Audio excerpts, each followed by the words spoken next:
ஸ்ரீ பாத்ரபத மாதம் என்றழைக்கப்படும் ஆவணி மாத மாஹாத்மியத்தின் 27ஆம் நாள் கதை. இன்றைய கதை தொடரை துவங்கலாம். பீஷ்ம பிதாமகர், பிராமணரே, இப்போது நீங்கள் குளம், தோட்டம், கிணறு, படித்துறை, புஷ்கரணி மற்றும் ஆலயம் ஆகியவற்றை பிரதிஷ்டை செய்யும் முறை, இவை அனைத்தும் எவ்வாறு கட்டப்பட வேண்டும் என்று கூறுங்கள் என்றார். பின்னர் புலஸ்திய மாமுனிவர் கூறினார், மகா முனிவரே, கேளுங்கள். குளங்களை பிரதிஷ்டை செய்யும் முறையின் வரலாறு பாதி புராணங்களில் இப்படி கூறப்பட்டுள்ளது. உத்தராயணம் வந்தவுடன் சுப சுக்ல பட்சத்தில் பிரம்மதேவரால் சில புனித நாள் நிர்ணயிக்க வேண்டும். அன்று பிராமணர்களை தேர்ந்தெடுத்து குளத்தின் அருகே எந்த அசுத்தமும் இல்லாத இடத்தில் 4 அடி நீளமும் சம அகலமும் கொண்ட ஒரு சதுர பலி பீடத்தை உருவாக்குங்கள். பலிபீடம் அனைத்து பக்கங்களிலும் தட்டையாகவும் 4 திசைகளை நோக்கியும் இருக்க வேண்டும். பின்னர் 16 அடி உயரமுள்ள ஒரு கூடாரத்தை தயார் செய்யுங்கள். அதில் ஒவ்வொரு பக்கத்திலும் ஒரு கதவு இருக்க வேண்டும். பலிபீடத்தின் அனைத்து பக்கங்களிலும் கிணறுகள் அமைக்கவும். கிணறுகளின் எண்ணிக்கை 9, 7 அல்லது 5 என்று இருக்க வேண்டும். கிணறுகளின் நீளம் மற்றும் அகலம் ஒரு ரதானியாக இருக்க வேண்டும். ரதானி என்றால் மூலையிலிருந்து கை வரை கையை மூடியிருக்கும் நீளம். அவை அனைத்தும் 3 பெல்ட்களால் அலங்கரிக்கப்பட வேண்டும். அவற்றில் யோனி மற்றும் முதுகும் அந்தந்த இடங்களில் செய்யப்பட வேண்டும். யோனியின் நீளம் ஒரு பிட்டாவாகவும் அகலம் 6-7 விரல்களாகவும் இருக்க வேண்டும் மற்றும் அவை 3 அடி உயரமாகவும் 1 கை நீளமாகவும் இருக்க வேண்டும். அவை 4 புறங்களிலும் ஒரே நிறத்தில் செய்யப்பட வேண்டும். அவை அனைத்திற்கும் அருகில் கொடிகள் மற்றும் பதாகைகள் வைக்கப்பட வேண்டும். பெவிலியனை சுற்றி, அதாவது சுற்றளவை சுற்றி முறையே பல வகையான மலர்கள் அங்கே வைக்கப்பட வேண்டும். அவற்றின் கிளைகள் அருகில் இருக்க வேண்டும். கதவுகள் அமைக்கப்பட வேண்டும். 8 ஹோதாக்கள், 8 வாயில் காவலர்கள் மற்றும் 8 பணியாளர்கள் இருக்க வேண்டும். மீதமுள்ள பிராமணர்களை மட்டுமே இந்த வேலைக்கு, இந்த பணிக்கு நியமிக்க வேண்டும். ஒவ்வொரு குண்டத்திற்கும் அருகில் கலசங்கள், யாகங்கள், சுத்தமான இருக்கைகள், தெய்வீக மற்றும் அகலமான செப்பு பாத்திரங்கள் வைக்கப்பட வேண்டும். அதன் பிறகு அனைத்து வகையான யாகங்களையும் கடவுள்களுக்கு சமர்ப்பிக்க வேண்டும். சிறந்த உணவுப் பொருள்களை வழங்க வேண்டும். கற்றறிந்த ஆச்சாரியாரின் மந்திரத்தை ஓதிய பிறகு பூமியில் உள்ள அனைத்து கடவுள்களுக்கும் அந்த பிரசாதங்களுடன் பலி செலுத்த வேண்டும். மேலும் ஒரு யக்ஞ துணை வைக்க வேண்டும். அதன் பிறகு 25 ரித்விக்குகளை தேர்ந்தெடுத்து தங்க ஆபரணங்களால் அலங்கரிக்க வேண்டும். இந்த ஆபரணங்கள் அனைத்தையும் ஒரு ரித்விக்கு சமமாக கொடுங்கள். பர்ஜாரகருக்கு இரட்டிப்பு அளவு கொடுங்கள். இது தவிர தங்கத்தால் செய்யப்பட்டுள்ள படுக்கைகள் மற்றும் தாங்கள் விரும்பும் பிற பொருள்களை அவர்களுக்கு கொடுங்கள். ஆமை மற்றும் முதலை, வெள்ளி அலகுகள் மற்றும் செம்பினால் செய்யப்பட்டுள்ள செப்பு பொருட்கள் மற்றும் தவளை மற்றும் 2 மண்வெட்டிகளை உருவாக்கி அனைத்தையும் ஒரு தங்க பாத்திரத்தில் வைக்கவும். இதற்கு பின்னர் விருந்தளிப்பவர் கற்றறிந்த அறிஞர்கள் கூறிய சடங்கின்படி அனைத்து மசாலாக்களும் கலந்த நீரில் சுத்தம் செய்து நீராடி வெள்ளை ஆடைகள் மற்றும் வெள்ளை மாலை அணிய வேண்டும். பின்னர் வெள்ளை சந்தனத்தை பூசி மனைவி, மகன் மற்றும் தாமரையின் வடிவத்தை உருவாக்க வேண்டும்.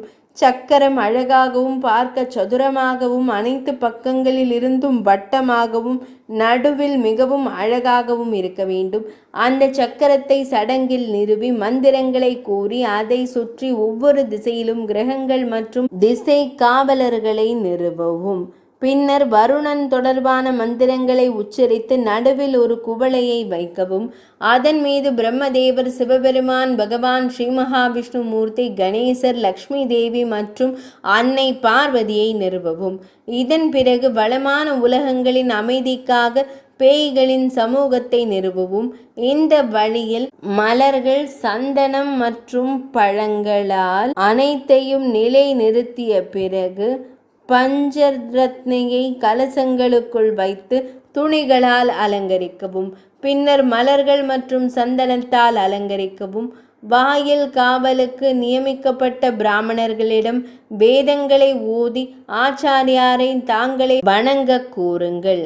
கிழக்கு வாயிலில் 2 ரிக்வேதிகளையும், தெற்கு வாயிலில் 2 யஜுர்வேதிகளையும், மேற்கு வாயிலில் 2 சாமவேதிகளையும், வடக்கு வாயிலில் 2 அதர்வண வேதிகளையும் அனைவரையும் வைத்து கிரகங்களுக்கு வேத பிரசாதங்களை வழங்கிய பிறகு அந்த யாக சடங்கில் இந்தாஷத் பசுக்களின் பாதங்களுக்கு கீழே உள்ள மணலை எடுத்து கலசங்களில் விடவும்.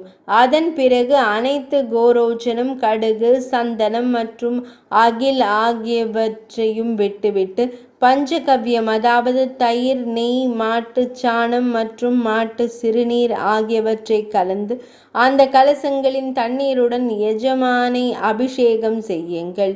அபிஷேகத்தின் போது கற்றறிந்தவர் வேத மந்திரங்களை இந்த முறையில் ஓதிக்கொண்டே இருக்க வேண்டும். செலவிட்ட பிறகு பரிந்துரைக்கப்பட்ட சடங்குகளின்படி இரவு, காலை, விடியற்காலையில் ஹவனத்தின் முடிவில் 100, 50, 34 அல்லது 25 பசுக்களை பிராமணர்களுக்கு தானம் செய்யுங்கள். அதன் பின்னர் அது தூய்மையாகவும் அழகாகவும் உணரும் போது ஒரு பசுவை தங்கத்தால் அலங்கரித்து வேத பாராயணம், இசை மற்றும் பல்வேறு வகையான இசை கருவிகளின் இனிமையான ஒலியுடன் குளத்தில் நீரில் வைக்கவும். சாம பாடல்களை பாடும் ஒரு பிராமணருக்கு அதை தானம் செய்யவும். பின்னர் 5 ரத்தினங்கள் பதித்த ஒரு தங்க பாத்திரத்தை எடுத்து மேலே குறிப்பிடப்பட்ட மகர் மற்றும் மிச்சிலி போன்றவற்றை அதில் வைத்து ஒரு பெரிய நதியிலிருந்து கொண்டு வரப்பட்ட தண்ணீரில் நிரப்பவும். பின்னர் அந்த பாத்திரத்தை தயிர் மற்றும் அரிசி தானியங்களால் அலங்கரிக்கவும். வேதங்கள் மற்றும் வேதாங்கங்களில் கற்ற 4 பிராமணர்கள் அதை தங்கள் கரங்களில் பிடித்து எஜமானின் உத்வேகத்துடன் அதை தலைகீழாக மாற்றி குளத்தின் நீரில் போட வேண்டும். இந்த வழியில் ஆபோ மாயோ என்ற மந்திரங்களை உச்சரிப்பதன் மூலம் அதை தண்ணீரில் போடுங்கள். பின்னர் அனைத்து மக்களும் எஜமான மண்டபத்திற்கு வந்து எஜமான உறுப்பினர்களை வணங்கிய பிறகு அனைத்து பக்கங்களிலும் உள்ள கடவுள்களுக்கு பலி செலுத்த வேண்டும். இதற்கு பிறகு தொடர்ச்சியாக 4 பேர் யக்ஞ மண்டபத்திற்கு வந்து யக்ஞ உறுப்பினர்களை வணங்கிய பிறகு அனைத்து பசுக்களிலும் உள்ள கடவுள்களுக்கு பலி கொடுக்க வேண்டும். ஹவனம் பல தினங்கள் செய்யப்பட வேண்டும். 4வது நாளில் சதுர்த்தி கர்மா செய்யப்பட வேண்டும். தட்சிணை ஒருவருக்கு தேவையான அளவு கொடுக்கப்பட வேண்டும். சதுர்த்தி கர்மாவை முடித்த பின்னர் யக்ஞம் தொடர்பான அனைத்து இலைகள் மற்றும் பொருள்களையும் மக்களிடையே சமமாக பகிர்ந்து கொள்ள வேண்டும். அதன் பிறகு மண்டபத்தையும் பிரிக்கவும்.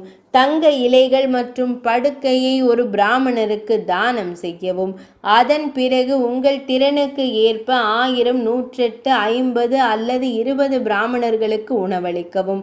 புராணங்களில் ஒரு குளத்தில் பிரதிஷ்டைக்கும் இதே நடைமுறை குறிப்பிடப்பட்டுள்ளது.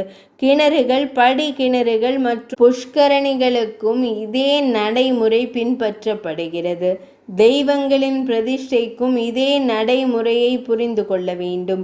கோயில்கள் மற்றும் தோட்டங்களின் பிரதிஷ்டையில் மந்திரங்களின் வித்தியாசம் மட்டுமே உள்ளது. நடைமுறை கிட்டத்தட்ட ஒரே மாதிரியாக தான் இருக்கிறது.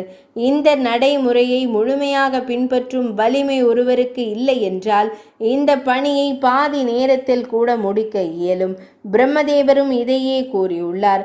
மழை காலத்தில் மட்டுமே தண்ணீர் இருக்கும் குளம் 100 அக்னிஷ்டம யாகங்களுக்கு சமமான பலனை தருகிறது. அதில் இலையுதிர் காலம் வரை தண்ணீர் இருக்கும். ஹேமந்த மற்றும் சிசிர ரிது பருவம் வரை மீதமுள்ள நீரின் பலன் முறையே வாஜபாயி மற்றும் அதிரத்ரா என்ற யாகத்தின் பலனை தருகிறது.